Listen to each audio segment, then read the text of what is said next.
Well, welcome to the final Sunday in April. It's amazing how quickly this month has just progressed.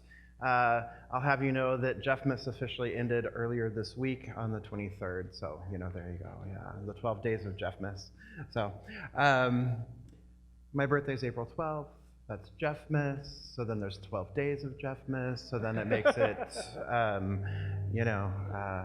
April 23rd. So, yeah. I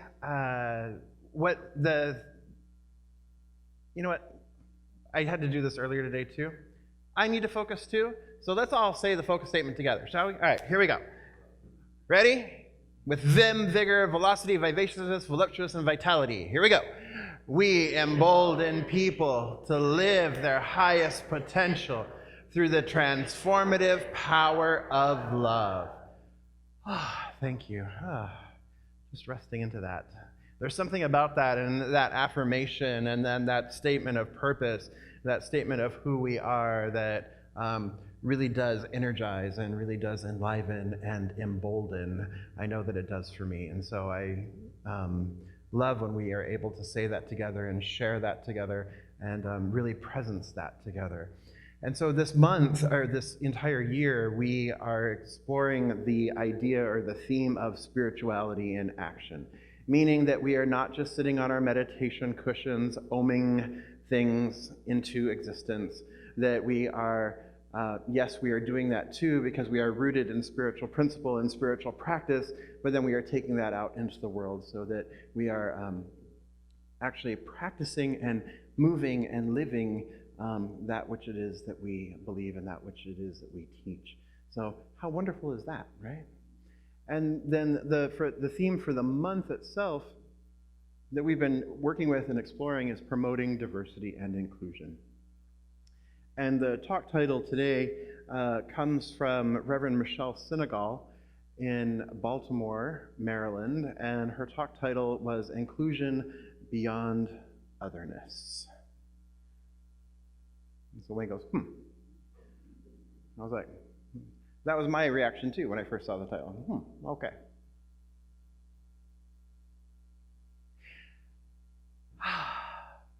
So I had a wonderfully full weekend already this weekend. It was, I had the opportunity, I was invited by Reverend Dr. Kathy Hearn to go and teach at the School of Ministry. And so I had the opportunity to go and sit with beloveds who are in various stages of their education, their ministerial education, and we got to sit together and we got to explore the theme together of first ministry. And what does first ministry look like? Meaning, as you've come out of school, what is that first ministry? What does that ministry really look like? And how do we begin to step into that ministry? And the reason why Dr. Kathy invited me to do that is because she really sees what it is that we together here at Riverside are doing. Because as I've shared with you before, here at Riverside, we're innovators. We're on the leading edge of what is happening in the movement, and we are really coming together and moving forward together. And she was so impressed by the way we shifted last year and shifted the way we were doing things and shifted how we were showing up as a community, but also shifting how we were showing up as a community within the larger organization. And how quickly we cohesed and how quickly we came together and how quickly we began to move in the same direction. And truly, folks are watching us. Just letting you know, folks are watching us. And it's an exciting, exciting thing to have folks going, you know what? I want what Riverside has. How does that make you feel? Right? No, they can't. Don't worry. But they're like, I want what Riverside has. I want to feel connected. I want to feel a sense of purpose. I want to feel and be a part of a community that is doing something more. I want to be part of a community that is coming together and thriving and loving each other, and where love is really the experience that we are sharing. And I was like, wow, this is so cool. And so I was sitting with these beloveds, and one of the processes that I did with them is if we don't know our why we're called to ministry or why we're called to do anything in our lives, if we don't really know why, we're kind of just like blowing in the wind, right? Whatever happens to come along might catch our fancy, and then, all right, so now I'm going to go in this direction for a while and just kind of like hang out and see. And then, oh, I get blown over here or distracted over here, and it's like, oh, squirrel, okay, hi, right? And now I'm kind of over here and, kind of bumping and thumping along in life, good, bad, indifferent, just kind of being kind of buffeted by the winds that come. But when we have a purpose and we have a vision and we have that clarity as to what it is that we are here to do and who we've been called to be and what we've been called to express, when we have that clarity, then we're kind of able to stay the course, if you will. And we can change course if necessary, but we change course consciously rather than changing course because, something like hit me upside the head, right? And so what I was sharing with these beloveds is how important it is to listen and identify their own call in their life, their own call on their ministry, what it is that they are here to do, who it is that they're to show up at, and what kind of community they are wanting to serve. Because what we teach in ministry, or at least what I was taught and what I chose to impart to these beloveds, is we create the community that we want to be part of.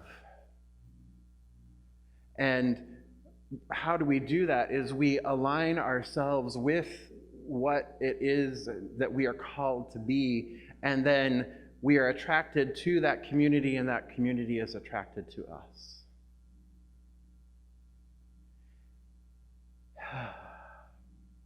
And so it was a very full weekend. It was a very tender weekend. It was a very emotional weekend where people were really, because sometimes we get into it, it's like, well, I took these science of mind classes. I took these classes at the center, and so I figured, oh, well, I might as well go on to the next level of classes. I might as well become a practitioner. And then sometimes even in your practitioner training, it's like, oh, well, I've taken these classes now, so what's next? Oh, more education? Okay, I'll go over here and, I'll take ministerial education.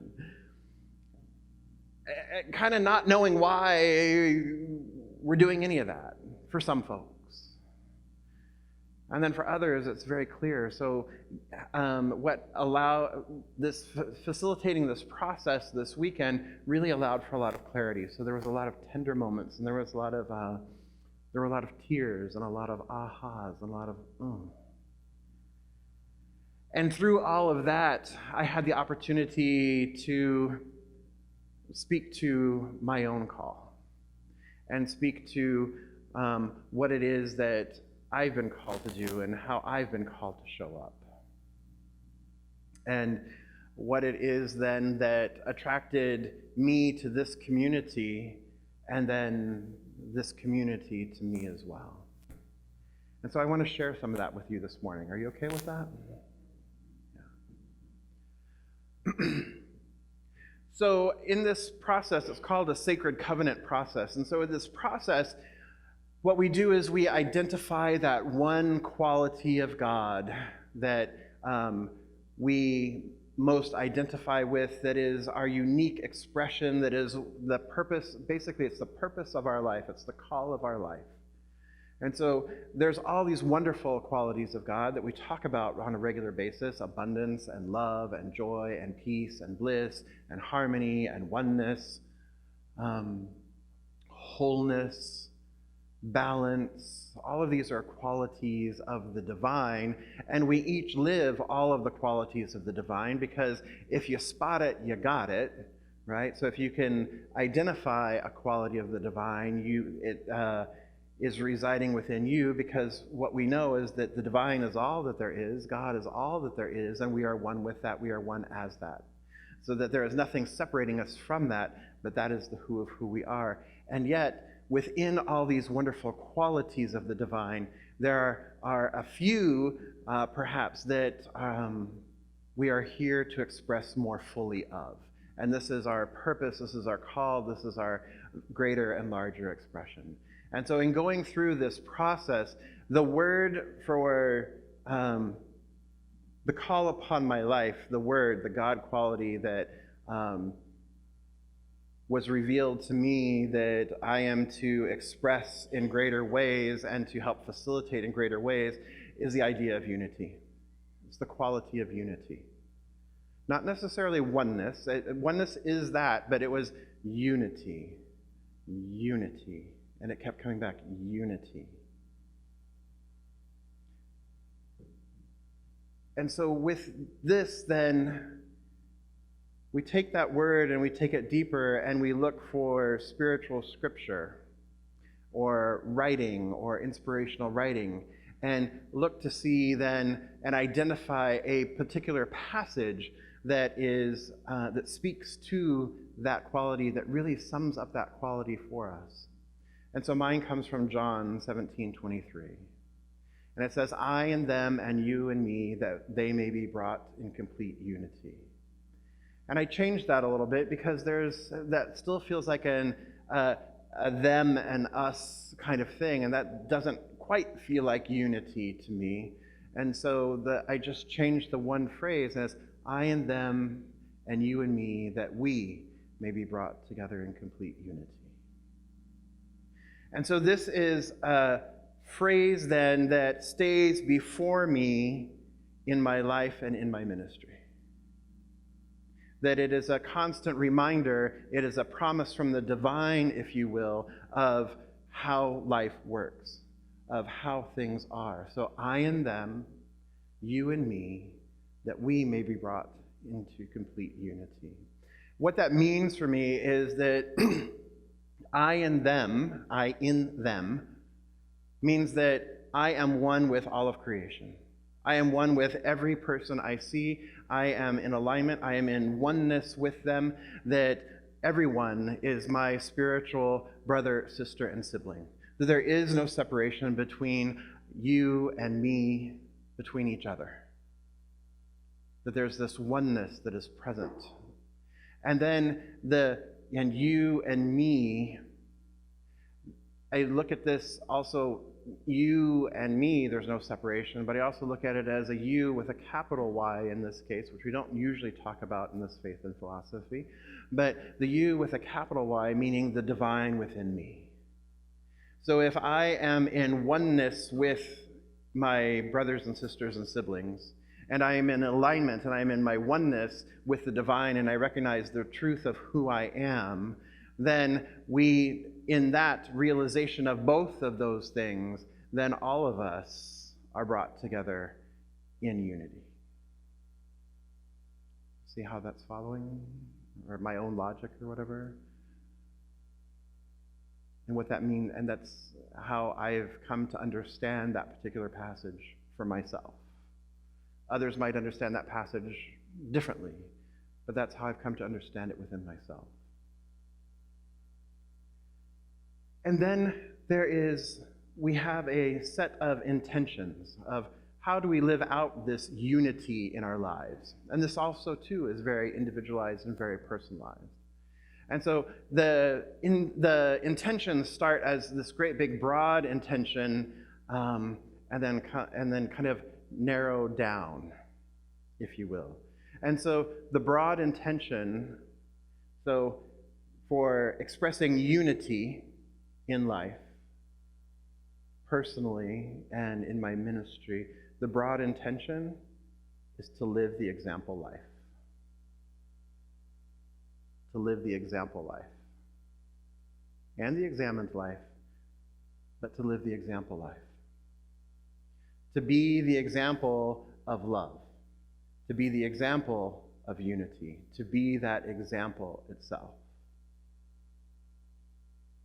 And then narrowing it perhaps a little bit more and getting even a little bit more clarity.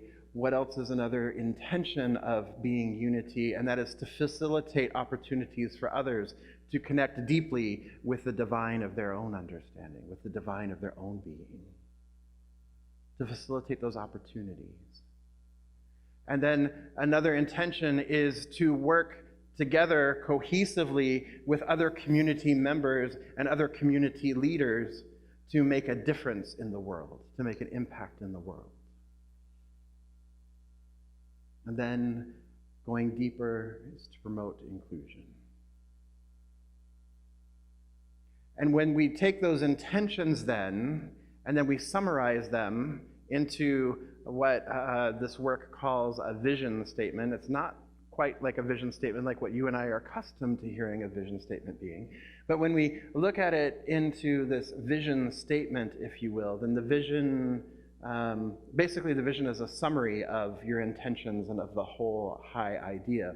Then the vision statement for myself, for my own ministry, for this thing, this call in my life, the vision statement for me is connect deeply, live consciously, love fiercely.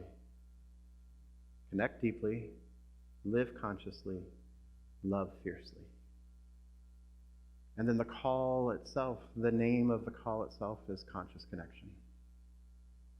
Conscious connection.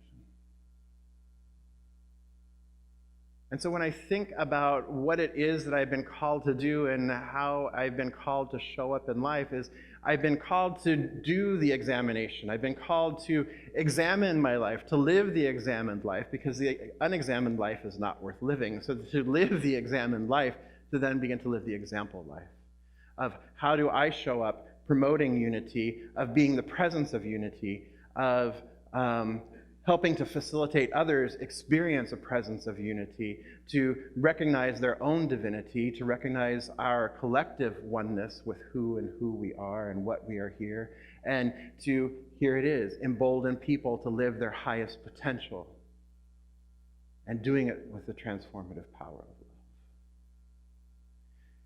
So when I was sharing this, and I shared our vision statement, and then I had a little bit of Love Lives Here swag for everybody at the class. They're like, oh, so your sacred covenant and your community are in alignment. And I'm like, wow, imagine that. Yeah, of course. How could it be any other way? Because what I do personally in my own personal work is I keep that sacred covenant in front of me at all times. It's on my phone, it's on a piece of paper, at home, it's present with me at all times. And the beauty of the sacred covenant is it's nice and short enough that I can roll it off the top of my head for you right here and right now because it becomes a lived experience. And so it is coming back to that and coming back to that and coming back to that and coming back to that. And so the couple weeks ago, as I mentioned last week, when I had the opportunity to sit with our beloveds and listen and hear what it was that they were sharing with me, and listening to that opportunity for me to grow and deepen and live a higher potential. And what a gift that was in that moment. And what a gift it continues to be. Yes. So when we think about inclusion beyond otherness, inclusion, and when you think about the larger idea here, if God is all there is, if the divine is all there is, if the Spirit is all that there is, then everything and everyone has to already be included in that. Would you agree? Everybody has to be included in it. There can be no other, there can be no separation, there can be nothing else, because if the divine is all that there is, there can't be anything outside of the divine. So therefore, everything is included in the divine. Yes? So where does exclusion come in? Where does separation come in? Where does otherness come in?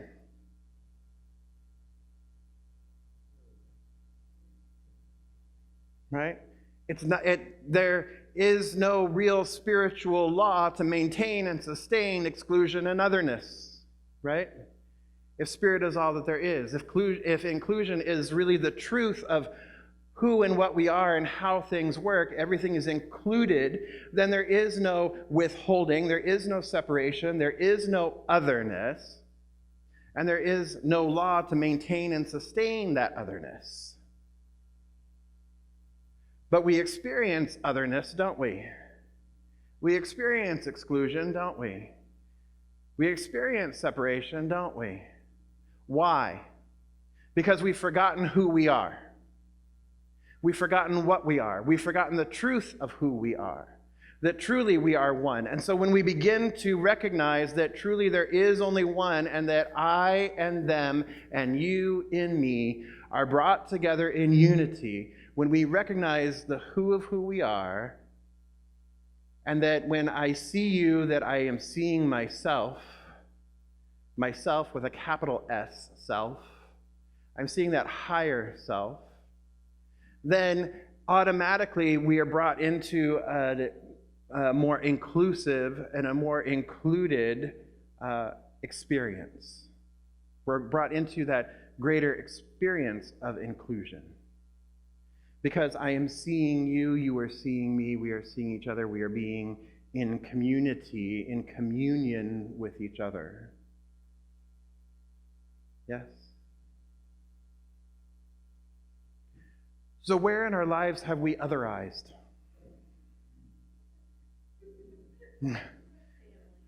Family, right? Sometimes unity is like, oh yeah, unity, family. And then sometimes like family is other, right? Otherized, right?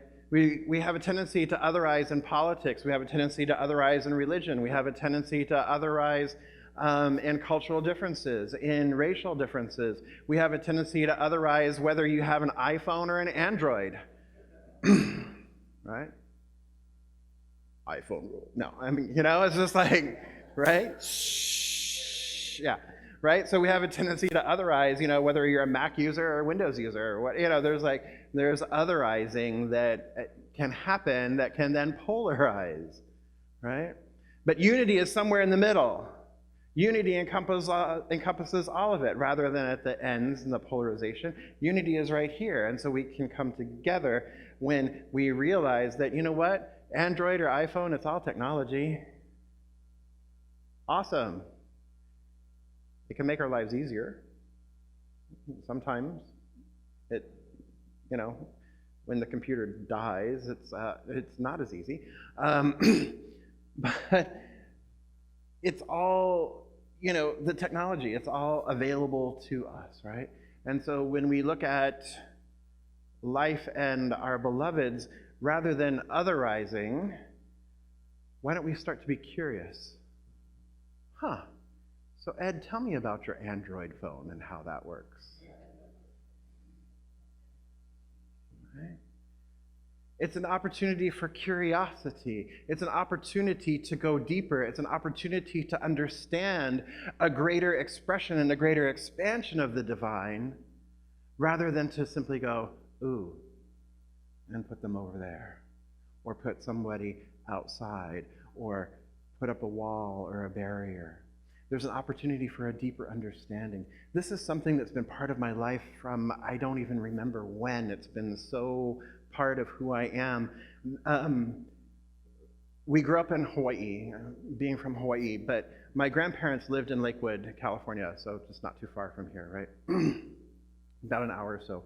Very close to Knott's Berry Farm. And so we would spend every summer with my grandparents. Every summer we would spend with my grandparents. And being here in Southern California and where they were living, I would often, when we were out shopping or anything, I would often hear Spanish being spoken around me. I was like, oh, That's really cool. I want to be able to express myself in another way too. Wow. Maybe I ought to learn Spanish. It's not because oh, I want to know what they're saying, right? Though as a kid, there's this curiosity. It's what are they talking about, right? But it's not ooh, But it's oh wow, there's a greater sense of expression. There's another way of being. There's another way of expressing. There's a whole other culture here that's of interest. It's wow, what is this expression of life? Because at the time I wouldn't have called it the divine. I wouldn't have called it God. It's what is this expression? And so I started studying Spanish, and it's ooh. Linguistically, in language, I was wow, I have more words to express who I am, and I have more ways of being in communication with a whole other group of people that I never had the ability to communicate with before. And then I started studying German, because I realized, you know what? Hey, this language thing, I'm pretty good at it. So then I started studying German. I was okay, then that opened up a whole other world of ideas. And then I started studying Japanese, and then I lived in Japan for 6.5 years.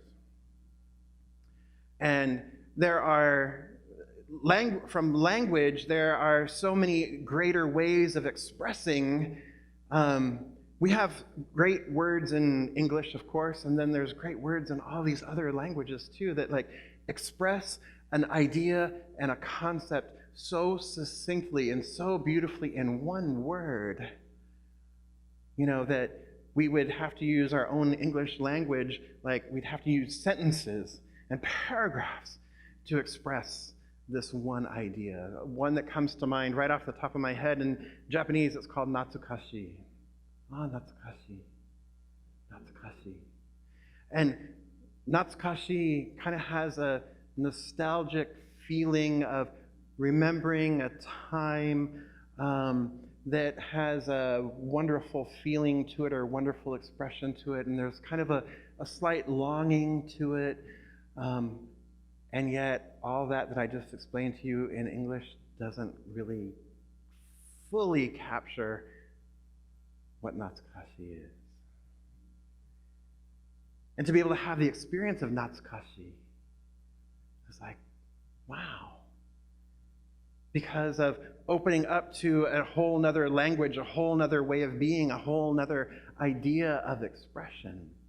So when we talk about inclusion, why do we approach inclusion? Why do we desire inclusion? What is it that is really here for us as a community with inclusion? Is I feel in my heart that there is an opportunity here for us to grow and deepen our own understanding of each other, and not only an understanding of each other, but a deeper understanding of ourselves, and a deeper understanding of the divine as it shows up as all of the beloveds in our community in ways that we would not have access to if we did not participate in inclusion. Would you agree? I don't really believe you, but okay.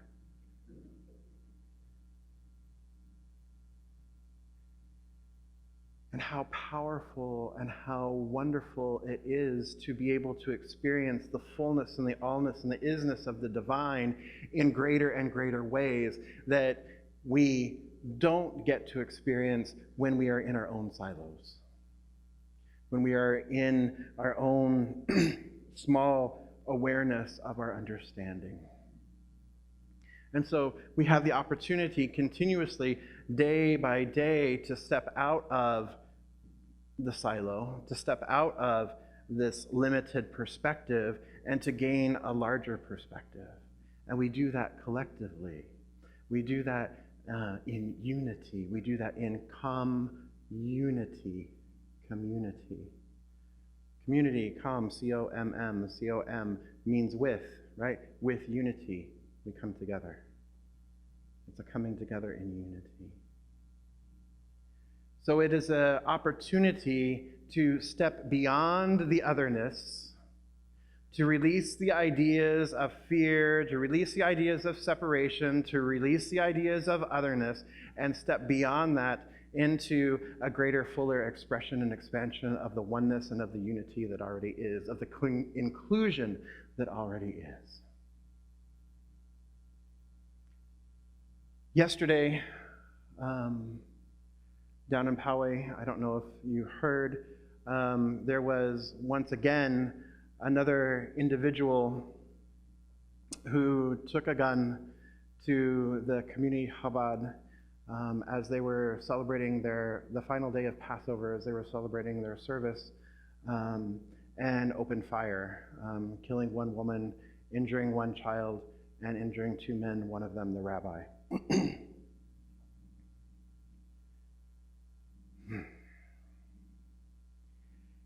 And so if we are looking from a place of inclusion, we can naturally feel empathy and compassion for our brothers and sisters of that community, brothers and sisters and siblings of that community. And it's a fairly it's fairly easy, I think, to feel compassion. Yes? There? But if we're really looking at inclusion, can we then also extend that compassion and that empathy for this individual who clearly is feeling separate, who is clearly feeling excluded somehow, who is seeking some sort of inclusion in something and has found something else to be, some other path to be included in, because he has forgotten who he is. And he has forgotten the truth, and he has forgotten his true nature, which is the divine with all, the one with all. And so, not excusing behavior, and this is beyond unskilled behavior. I was thinking of the passage of Jesus on the cross, and wherein he said, "Father, forgive them, for they know not what they do." And really what I was thinking is like, forgive them, for he knows not who he is. Because when we realize who we are, when we realize that we are all brothers and sisters and siblings in the one life, that we are all interconnected, that there is no separation between you and me, I and them, you and me, complete unity, that there is no separation. When we realize that, these acts of terror, these acts of violence cannot happen. And so it is an incumbent upon us in our community to step forward and to live the principles of our oneness, to live the principles of our unity, to remind not only of ourselves, but to remind the larger community of the truth of our being, the truth of all of our being. And that is stepping forth in unity, that is putting spirituality in action.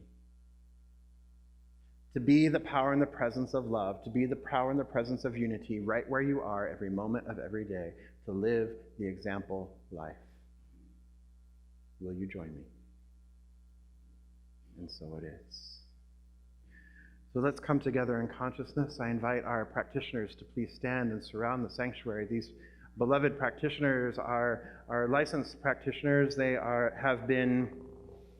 have taken lots and lots of classes, and they are licensed with Centers for Spiritual Living. And they are always available to you for prayer. And if there is truly something on your heart, please don't leave the sanctuary this morning with it on your heart. Please go and see one of our practitioners up here in front to receive personal prayer. And if there's something more that you wish to experience or to explore in a deeper way, each of our practitioners is also available for professional practitioner sessions where they can sit with you and help you to uncover that hidden belief, to uncover that limiting belief, and to move it past and into a greater and higher expression. And so I also invite our core council members to also remain standing because they too hold this community high in prayer and high in consciousness. All right, so let's come together, shall we? So I recognize that there's only one power, one life, one infinite, eternal beingness that is the isness, the allness, and the fullness of all. It is all that there is. In the beginning was the Word, and the Word was with the divine, and the Word was the divine. And all of creation was brought forth from and as the divine, and that which the divine did not create, that which the Word did not bring forth, was never ever brought forth. So I recognize that there is a wholeness, a oneness, and a unity in all life. There simply is only this one, and I am one with it. I am inseparable from it. I could never ever be anything other than that. I am the divine emanation and impartation of the divine in perfect unity and perfect harmony and perfect peace, the peace that passes all understanding. That is the truth of my being here and now. And I speak my word for this community, knowing that we are called to be a beacon of light, knowing that we are called to live an example life, knowing that we are called to live out these principles, live out these teachings, live out these ideas into the larger community, to demonstrate them in our own lives first, and then to demonstrate them out into the larger world. We come together in community to uplift and amplify the voice of life, the voice of light, the voice of truth into the larger community. We come here to be nourished and fed and rejuvenated and refreshed so that we may continue to learn and grow and be and do and express our highest potential and embolden others to do the same. We are that transformative presence. We are that transformative power that we call love. And I give thanks for the expression of this community. I give thanks for the divine call on each one's heart, each one who is participating in this community, each one who calls themselves a member or a family of this community, a friend of this community, knowing that each one is absolutely divine. Each one absolutely is the power and the presence of love, of unity. I simply give thanks for that which unfolds and continues to unfold as our beloved community, Riverside Center for Spiritual Living, and for the perfection that continues to unfold in each life. For it truly is the one life in its highest and holiest expression. And I simply release this word into the law, knowing that it is done, knowing that it is so. I let it be, and so it is.